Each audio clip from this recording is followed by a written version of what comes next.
Assalamualaikum warahmatullahi wabarakatuh. Hari ini kalian akan belajar tentang model adequacy checking atau pengujian kecukupan model. Ini adalah persamaan yang kita tahu ya, persamaan model yang ada di dalam ANOVA. Ada YIJ itu berarti adalah data di IJ. Kemudian ada mu, rata-rata, ada treatment, I, dan juga ada error, IJ. Dimana I itu adalah faktor, dan J-nya ini adalah level dari faktor tersebut. Nah, pada saat kita menggunakan ANOVA, ada beberapa asumsi yang harus kita penuhi terlebih dahulu. Nah, asumsi ini perlu kita cek sebelum kita menguji dengan menggunakan statistika. Nah, asumsi-asumsi yang perlu diperhatikan adalah yang pertama, error itu harus berdistribusi normal. Kemudian yang kedua, error itu saling bebas dengan data satu dan data yang lainnya. Kemudian error itu memiliki nilai variansi yang sama atau konstan ya. Oke, jika asumsi ini valid, maka ANOVA itu menjadi pengujian yang cocok untuk hipotesis yang sudah kalian buat. Kalau misalnya asumsi-asumsi ini belum terpenuhi, maka ada beberapa data yang perlu kalian modif sehingga bisa masuk ke dalam, sehingga asumsi-asumsi ini bisa dipenuhi. Oke, nah dalam proses pengujian asumsi itu biasanya kita menggunakan analisis residual. Ya. Nah, ini ya, pelanggaran terhadap asumsi dasar dari kecukupan data itu ya dapat dilakukan dengan menguji residualnya. Nah, residual ini adalah perbedaan antara data yang diamati dengan data dari variabel yang akan dipelajari ya, atau data estimasi ya.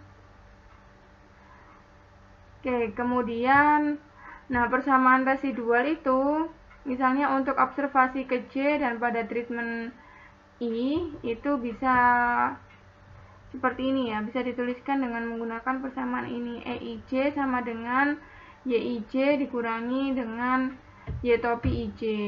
Jadi YIJ ini adalah data hasil observasi, kemudian Y topi IJ ini adalah data yang diekspektasikan itu seperti apa.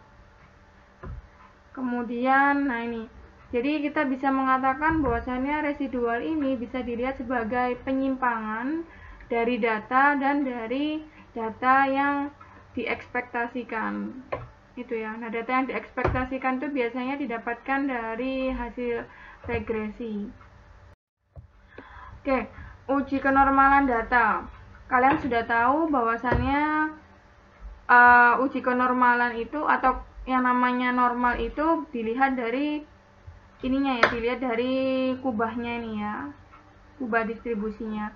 Kalau kubah distribusinya ini seimbang antara kanan dan kiri, itu makanya itu disebut juga sebagai distribusi normal, atau bisa dikatakan pada saat min, median, dan mode-nya ini berada pada satu nilai yang sama.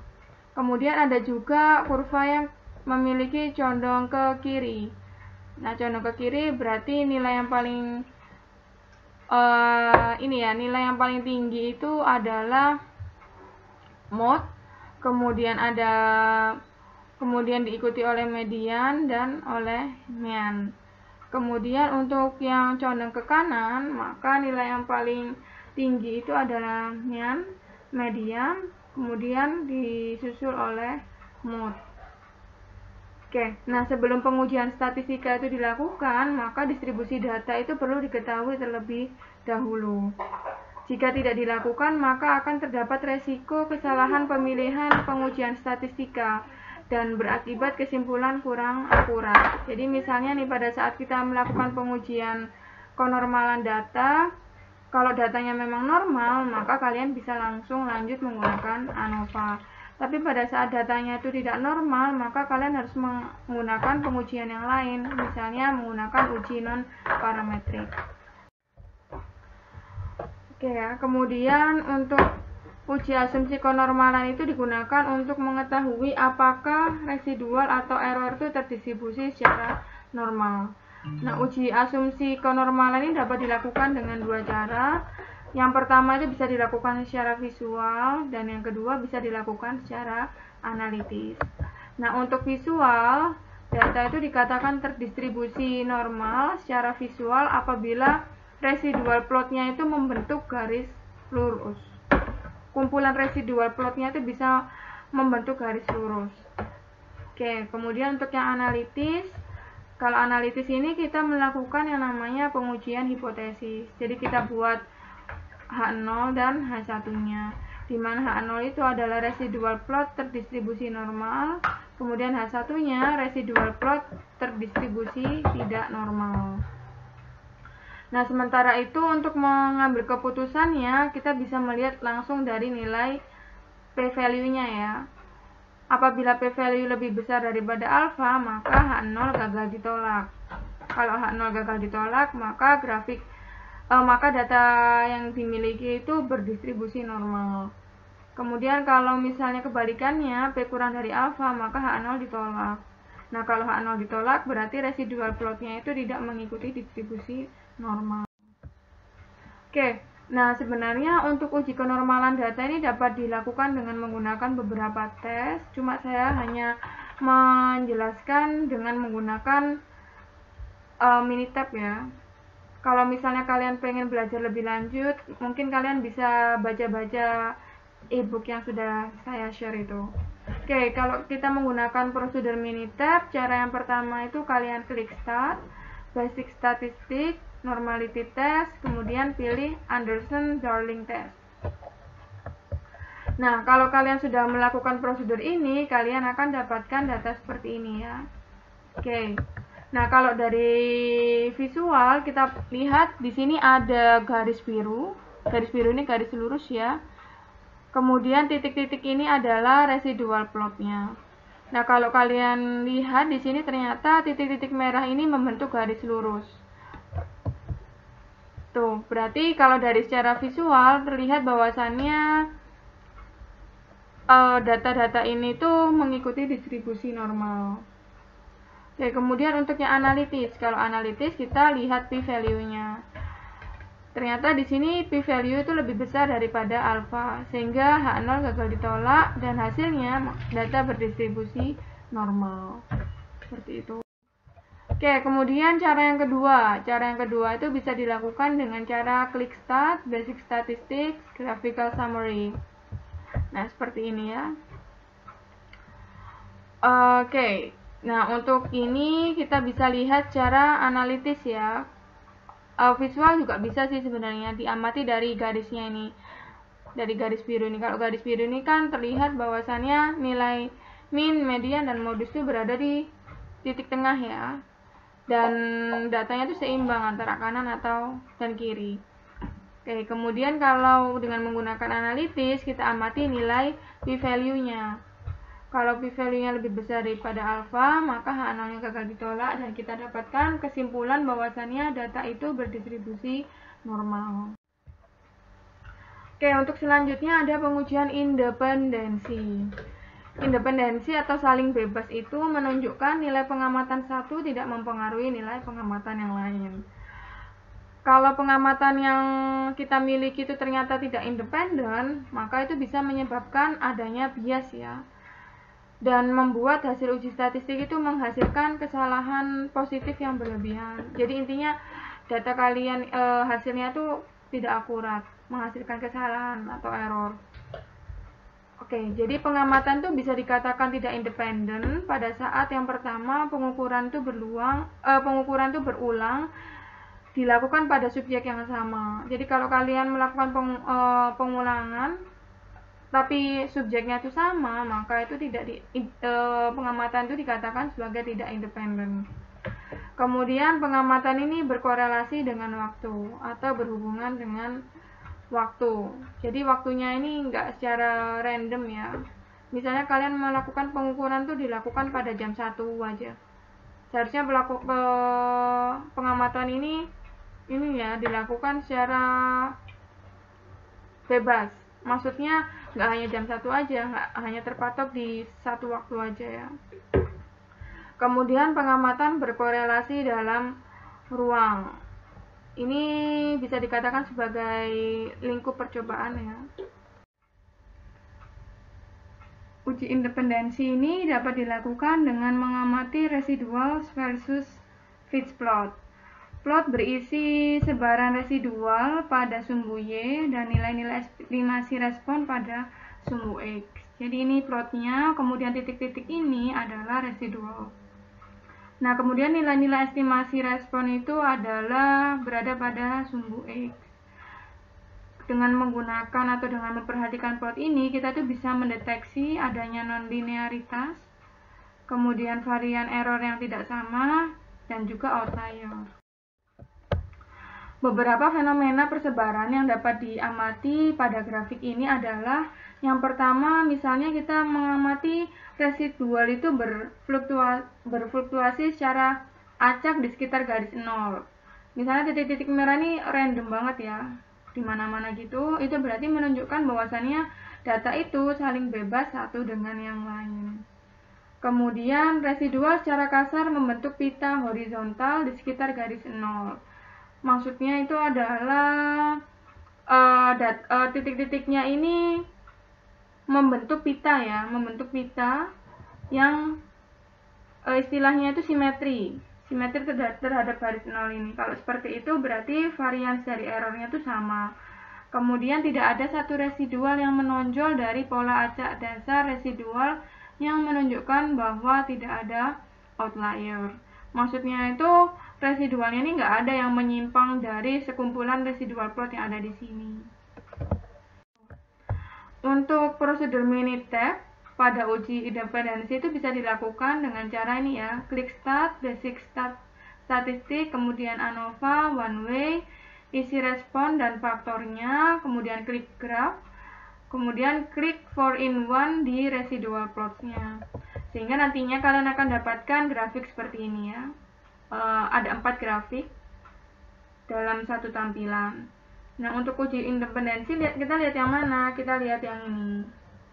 Kalau ini kita lihat bahwasannya titik-titiknya ini tersebar secara acak ya. Berarti bisa dikatakan bahwasannya error datanya itu adalah saling bebas. Nah, data residual juga dapat digunakan untuk menginvestigasi apakah variansi sama atau tidak. Maksudnya gimana? Jadi data residual ini bisa juga digunakan untuk uji kehomogenan varian. Nah, misalnya seperti ini ya. Saya punya dua data, ada data A, ada data B. Kemudian rata-ratanya ini berada di tengah-tengah sini ya, karena dua data ini berdistribusi normal. Kemudian saya cari nilai estimasinya, ada X, A, B, C. Nah, uji atau rata-rata dari A, B, dan C. Gitu ya.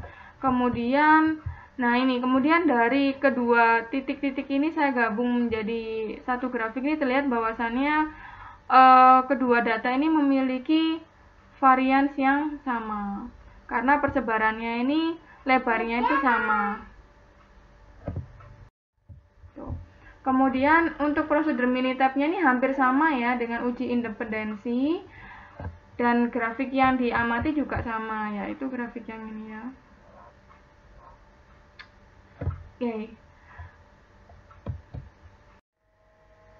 Oke, di sini ada contoh-contoh dari uji kehomogenan varians ya. Fenomena yang ada di uji kehomogenan varians. Jadi di sini ada case, misalnya nih plot residual yang pertama, kita lihat titik-titik atau poin-poinnya ini menyebar secara merata ya, kanan, kiri, atas, bawah gitu ya. Nah, ini berarti dikatakan bahwasannya variansinya itu sama. Kemudian untuk yang grafik selanjutnya, di sampingnya ini data berdistribusi normal. Kenapa kok berdistribusi normal? Karena kurvanya ini simetris. Itu asumsi yang terpenuhi ya. Kemudian keputusannya, karena asumsinya itu sudah banyak yang dipenuhi, maka kita bisa melanjutkan pengujian statistika. Kalau misalnya kita pengen menguji ANOVA, ya berarti sudah langsung aja kita lakukan pengujian ANOVA. Oke, untuk case yang berikutnya, untuk yang ini ya, dimana kalau di sini perbedaannya ini di kurvanya ya, kurva distribusi normalnya nih. Kalau yang ini tidak simetris atau lebih ke condong ke kanan. Sementara itu kalau persebarannya ini, persebaran poin-poinnya ini dianggap datanya tuh sama, persebaran data tuh sama di garis rata-rata nilai prediksi 0. Jadi data-datanya ini menyebar secara merata ya. Tidak ada condong ke kanan atau condong ke kiri. Oke, nah keputusannya karena asumsinya itu ada satu yang tidak terpenuhi, datanya ini tidak berdistribusi normal, maka perbaikan data itu dapat dilakukan. Seperti itu. Oke, untuk selanjutnya plot residual yang ketiga ya, misalnya ada gambar seperti ini ya. Nah, untuk asumsinya data itu bisa berdistribusi normal atau tidak normal, ini tergantung hasil pengujian.